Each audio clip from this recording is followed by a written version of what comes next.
Ink-a-dink, ink-a-dink, ink-a-dink, ink-a-dink, ink-a-dink, ink-a-dink, ink-a-dink, ink-a-dink, ink-a-dink. Wow.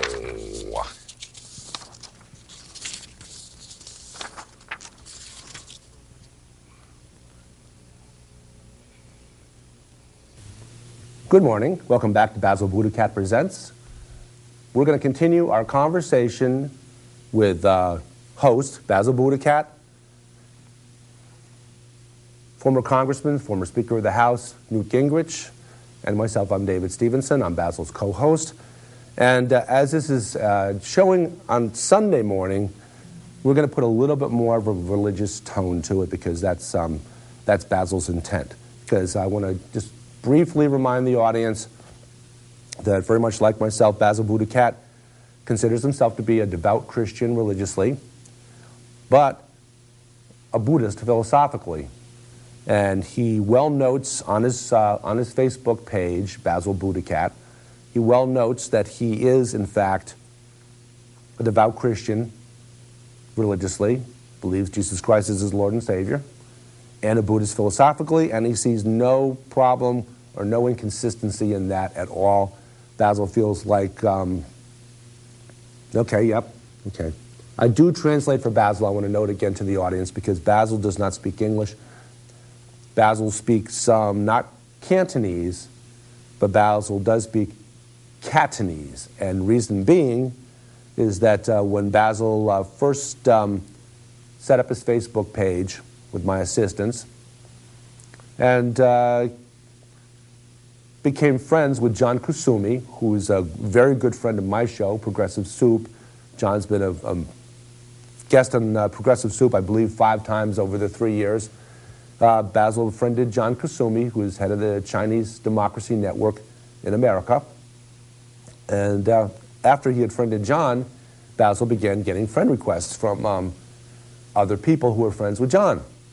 And many of those people, in fact, did not have anglicized names. They didn't have English names. They didn't have names that were, in fact, even decipherable because they were in Chinese characters. Basil had to do a little intuitive research to determine which of those friends of John Basil was comfortable being friends with also, because as you know, if you're on Facebook, you know that as soon as you friend somebody, you immediately get not requests, but you get recommendations through Facebook of friends of theirs, presuming that some of their friends are also either familiar with you, know you, and you know them, or you'd like to get to know them because they're friends of a friend. So that being said, Basil's starting to get his, as he says, he's starting to get his paws wet a little bit with saying things on the show. He's new at doing television. It's something that he very much wanted to do. The show's produced by Basil's other person, and he describes me as being his person. Sometimes he calls me his personal valet, and I'm fine with that because, in fact, I could find no creature, great or small, that is more deserving of having a personal valet than Basil. Basil's, in fact, 18 years old. He's not Mr. Zippity-Doo-Dah like he used to be, which he was up until about a year ago, where he would very adeptly chase all kinds of little things thrown around for him around Kristen's apartment. In fact, he loved to play with the laser light, the laser pen. You shine a laser, and this is why the light in a laser light is red, because red is apparently the color that's most easily distinguishable. In fact, probably is the only color distinguishable by cats. So that's Basil's not only his favorite color, but in fact, it's his only color. And he calls all the other colors that we humans claim to see, he calls them basically non-colors. This is also why Basil has the red tablecloth for his show, because that's, again, he wanted something that he felt familiar with. And in fact, he wanted a color that exists. Okay, Basil, having said that, Now, we're going to talk a little bit more about religion in this show, and we're going to include Mr. Gingrich in the discussion. We've got Mr. Gingrich by cell phone. We've got some callers anticipated. You never know with call-in shows whether you're going to get any call-ins, but you do, in fact, get sometimes some calls in with questions or remarks about the show. Okay? Basil BuddhaCat presents. Yes, wait. I think I hear a sound in the background, a voice in the background. Are you there with former Senator Rick Santorum? Now, we had Senator Santorum on 3 times on the first show, and I didn't tell him not to call in again. I didn't dissuade him from calling in, but we'd certainly like to hear from some others in not only in New Hampshire, Iowa, people from South Carolina, in fact, maybe some Floridians, because we know that by the time the show airs, they will have had the Florida primary, and former Speaker of the House Gingrich feels like he may do very well there, in spite of the fact that there's a huge amount of money. Now. Oh, okay. I'm going to put you on hold for a second there, Senator. In fact, Senator Santorum, I'm going to actually ask you if you wouldn't mind not calling back in maybe till the next show. Well, we may, in fact, have you on the next couple of shows, so bear with us on that. But I want to go into some detail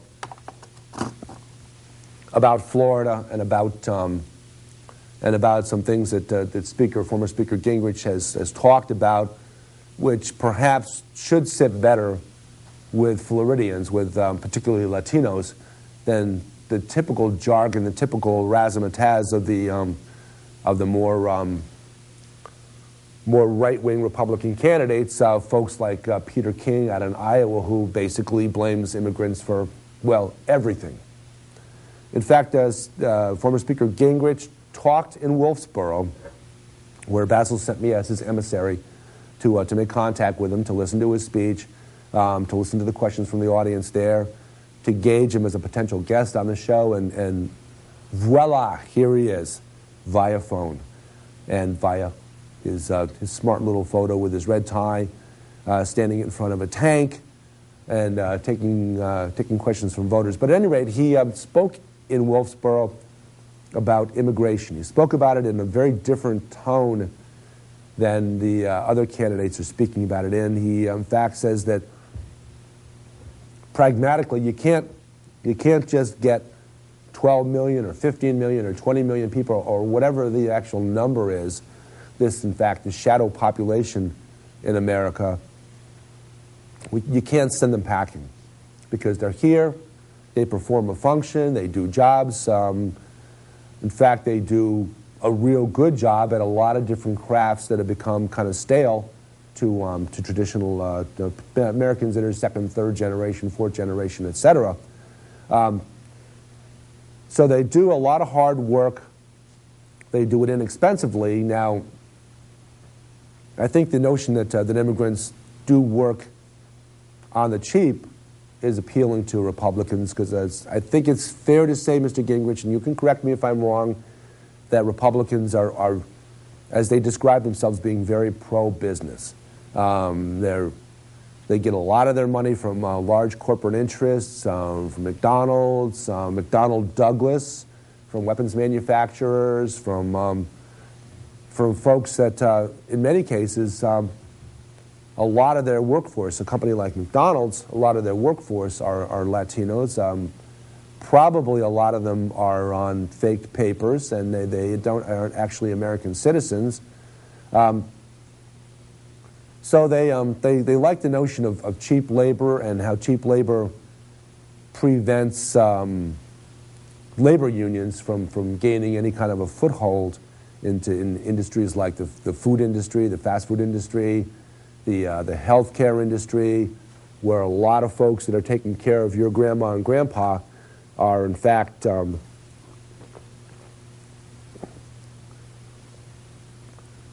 non-Americans, or Americans in training, as Basil likes to call it, because he feels that In fact, folks that are here illegally are here illegally simply because they can't get here legally, and yet they come to America particularly from Mexico and from Central America. They come here because the Mexican economy has been devastated, and Basil has another friend, Mark Albertson, who comes on periodically on the Progressive Soup, and Basil's had an opportunity to get to know him a little bit, along with John Kasumi and some of the other guests and some labor folks that have been on the show, to know that what happened in Mexico with the free trade agreements, particularly NAFTA, the North American Free Trade Agreement, and CAFTA, Central American Free Trade Agreement, in fact, are what's responsible for Mexico's economy being in the tank and their only real industry being drugs. Yep, that's important to note, I think, Basil. Yeah, Basil says that Mexico used to have a very thriving corn crop. In fact, corn was a staple of Mexico, of their economy, for literally thousands of years. Corn is, in fact, was exported from Mexico to a lot of countries. They have very thriving corn crops, tomatoes, and a lot of other things that have really been damaged by the free trade agreements, which in fact have made it cheaper to grow corn and grow tomatoes elsewhere. And due to that, the economy suffered in Mexico, causing many Mexican corn farmers, in order to keep their families alive, to come north of the border and work in America and send some of their money back to keep their families alive. And that's Basil feels that's very important to know, because Basil's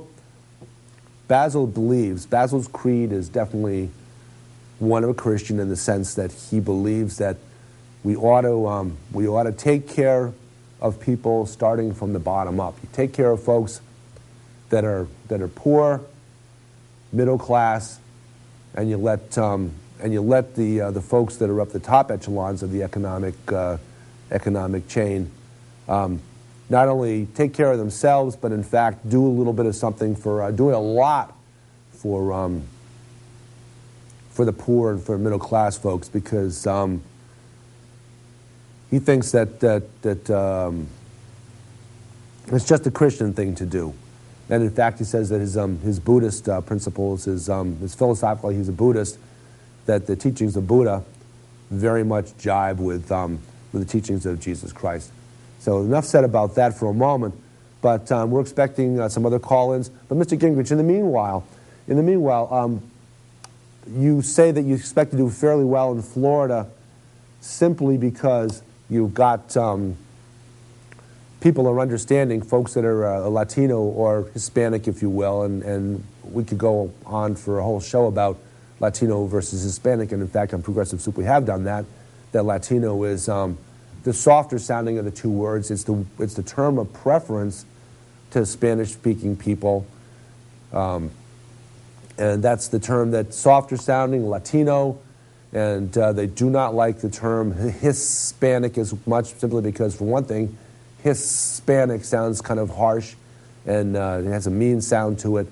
It doesn't have that soft romantic, that Latin kind of sound to it of Latino, and that's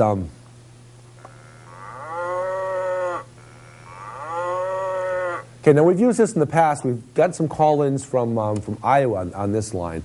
Basil BuddhaCat presents. Oh, okay. We have a gentleman calling in from South Carolina. I will take his information that he gives me, and I'll pass it along as he provides it. Now, first of all, let me ask you, sir, do you identify yourself as a Republican, Democrat, or independent voter? It says he's a Republican voter, strict down the line Republican voter. May I ask you, sir, who you voted for in the South Carolina Republican primary? Well, he's thinking about it. He says he in fact wants, yeah, he's going to say, he says he voted for Rick Santorum. He said Rick Santorum was his first choice if He didn't think Rick had been a viable candidate when he voted. He may very well have gone back and written in Rick Perry. Okay. Okay, now, was Mr. Gingrich on your radar as a potential candidate? Well, okay, he says, okay, now, Basil and I are going to take some exception with you on some of your terminology, certainly, sir. But I'm going to tell the audience what you're adding in. He says he would vote for anybody over that black guy. Okay. Okay. Basil's whiskers are twitching and his fur is a little bit on end and a little extra sharp right now. But he may have something to say about that particular comment. But did Mr. Gingrich register on your radar at all? He says. He doesn't like him. He thinks that he is, in fact, way too much of a Washington insider, way too liberal. He says he doesn't like the fact he's been married 3 times. He doesn't like the whole narrative of his marriages. Now, sir, may I ask you a couple questions? May I ask you your age and if you're married? Yep. He says he's 67. May I use your name on the air?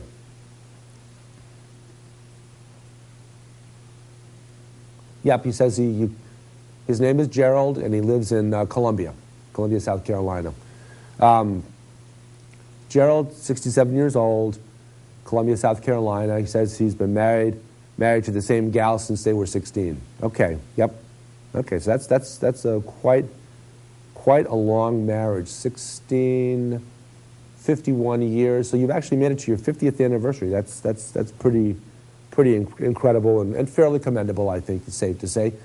Is your marriage still on solid ground? Is it a good marriage? How is it working with you? He says, yep. He says he gets home, his wife brings him his slippers, brings him a beer, turns on the television set, and goes in the kitchen to make dinner, and he sees her again at dinner time. Okay, I understand. That's kind of typical, kind of traditional way of looking at marriage for a lot of men. But at any rate, do you have a question for either Basil or for Speaker Gingrich? Okay. Basil, Gerald asks, what exactly you find offensive about a guy wanting to get a man out of office that is, in fact, in his eyes, not an American, anti-American, in fact, and is doing what he can to destroy the country.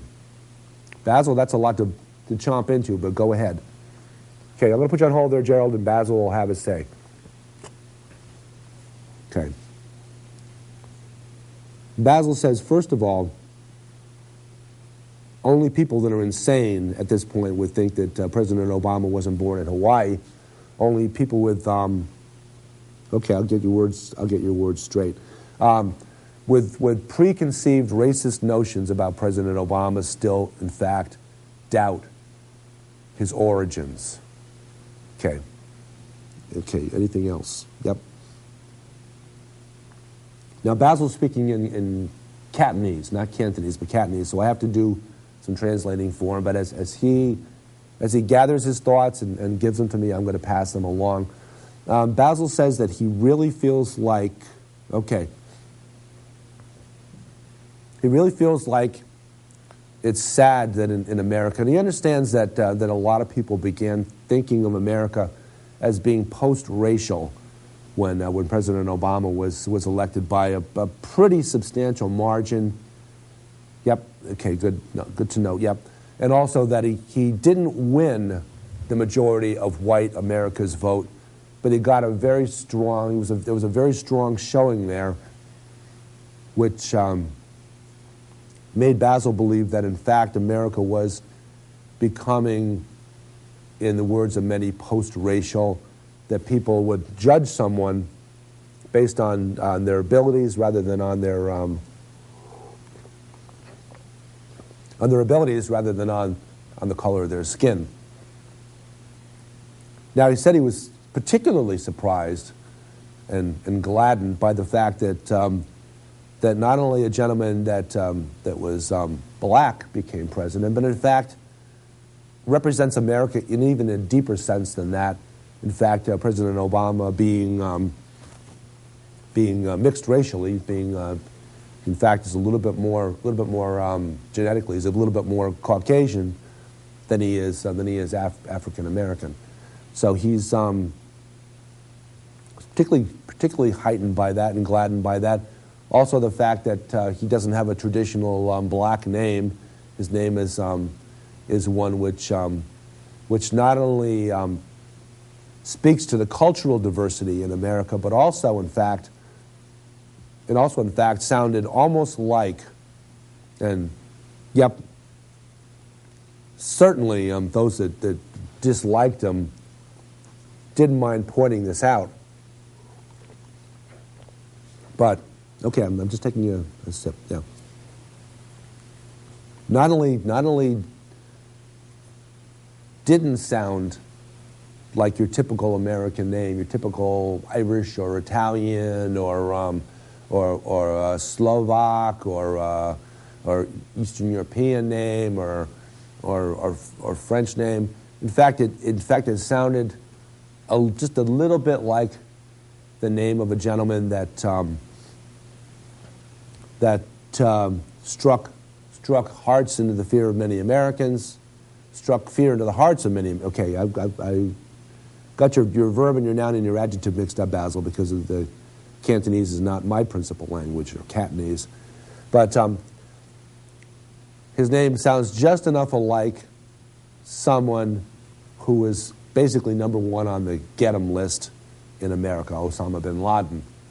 And people, in fact, overlooked that and judged him as a person rather than as a black man, rather than as a man with kind of an odd-sounding name. And yeah, okay. So Basil's just saying he's Gerald. Basil's not. Are you still there, Gerald? Okay. Basil's not just disagreeing with you on issue grounds, but he's also disagreeing with you on philosophical grounds, and he says he wants you to really take a good, long, hard look at yourself and judge yourself, because Basil's not going to judge you. Basil says you need to take a good, long look at yourself, and you can certainly call Basil back either on the show, or you can call him back in private. You can communicate with him via Facebook. Basil BuddhaCat on Facebook. Gerald, now, Gerald, do you go on Facebook at all? Okay. Gerald says no, he doesn't go on Facebook. His wife, Emmeline, goes on Facebook, and she may in fact look up Basil BuddhaCat and may in fact think about friending Basil. So Emmeline, and okay, you're not giving your last name, Gerald. So Basil, you look for somebody named Emmeline to perhaps communicate with you on Facebook, and she can pass your thoughts along from Facebook onto her husband Gerald, and he says he will consider what you're saying. He says he considers himself to be a good Christian. He believes that some Christians are way too liberal, and he thinks Jesus is in fact more of a conservative than a liberal. Now, again, Gerald, both Basil and I probably will take some major exception with you on that, but this is a show designed to give people an opportunity to have good, honest discussion and put aside their differences and look for common ground and find some areas of discussion so you can avoid some of the yelling matches that we see in modern society. But Gerald, I'm gonna recontinue the conversation, because we've only got former Speaker Gingrich for another few minutes. So we're going to continue the conversation with him, and we'll look forward to communicating with you either by Facebook, through Emmeline, or through future shows. Thanks very much. Okay, Speaker Gingrich, you wanted to talk a little bit more about the notion of what you think that President Obama has not succeeded in doing, or has has succeeded in doing that you disapprove of. So here's the opportunity for you. I'm going to get you back on the phone here, and okay, I've got you. Good. Okay, you're there. So you talk in generic terms about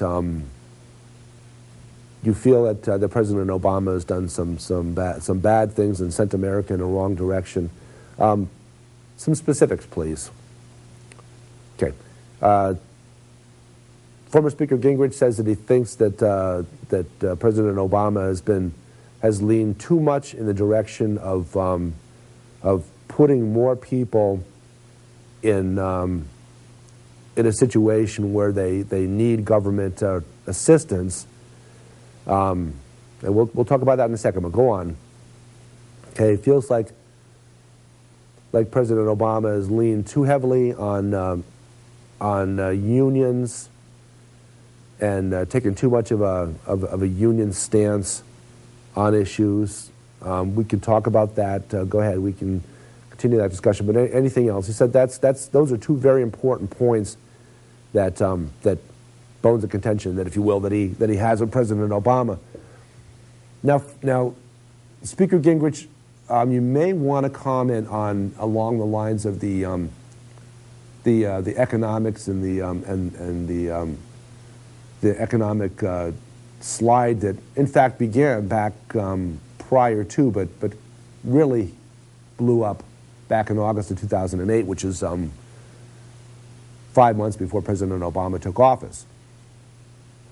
Now, I know you and former President George W. Bush were not on great speaking terms, but in fact, a lot of folks are going to say that President Bush oversaw a lot of the decline in America and a huge amount of the debt. In fact, most of America's debt is from the 8 years of George W. Bush and the 8 years of Ronald Reagan when you were Speaker of the House. No, in fact, you were Speaker of the House during the Clinton administration. But, okay, we're going to have to actually cut it off there. We're going to try to get you back via phone at future dates. We'll have, you can perhaps even call in while former Pennsylvania Senator Rick Santorum's on, which I anticipate will be next week.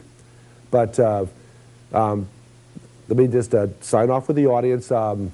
This has been Basil BuddhaCat Presents. I'm David Stevenson, Basil's co-host, Basil BuddhaCat himself, and our guest this week, former Speaker of the House, Newt Gingrich. Thank you very much. You have a blessed morning.